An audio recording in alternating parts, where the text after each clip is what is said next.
also known as Taffican, and we're here to talk about the Switch and the possibility of Melee on a next-generation platform. Now, of course, this is still speculative, but Eurogamer recently, in an article, posted that Melee was going to come in the form of Virtual Console for the next Nintendo console. Now, this is very interesting for an event organizer and also as a Melee figurehead. But of course, we have to qualify what makes this a potentially good port, and what would cause us to actually switch to using this as opposed to the original Super Smash Bros. Melee on the GameCube or the Wii. And of course, there are a few criteria that we need as a community. First, it needs to be exactly the same.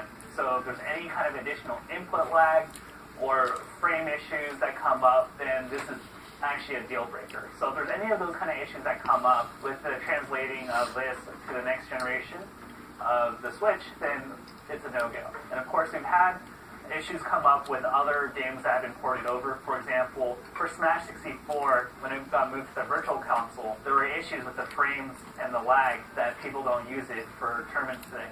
Marvel vs. Capcom 2 is another example where the Dreamcast port was really good because it was based on similar hardware to the arcade, but later ports for the PS2, PS3, and Xbox 360 were no good because of all the issues with frames and lag that people didn't adopt those formats.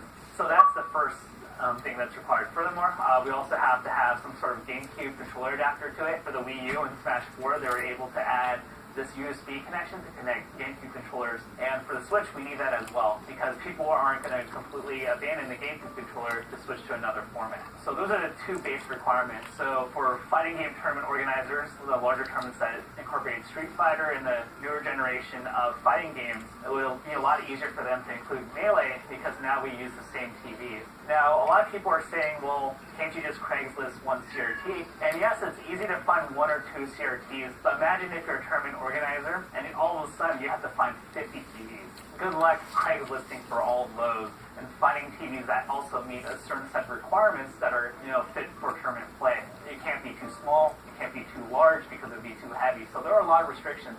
And what tournament organizers are doing now is they're using services like Gaming Generations to bring CRTs over. Unfortunately, CRTs are very heavy. And as a result, even though CRTs are cheaper than flat-screen LED monitors, they're much more expensive to ship out, so the costs are actually more. So we'd be able to move to LCDs and be more coordinated with other events, which is a huge plus for us.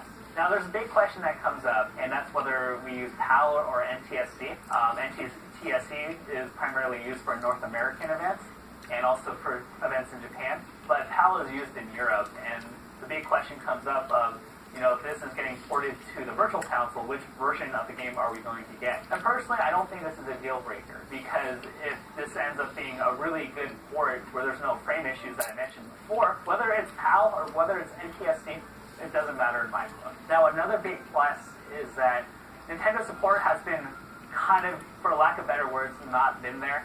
You don't really see these nice big prize pods. You see Nintendo sponsoring events, but it doesn't mean a lot other than we just get to use their licensing. But now if we put this in the store, it gives Nintendo more of an incentive to work with the community to produce events, to provide support in the form of finances, venues, because Nintendo's also making profit off of this too, so there's a shared interest. And I think that's pretty significant, because I really do believe that if Melee does exist and it is successful for sales on the Switch, that they will be more supportive of us as a community.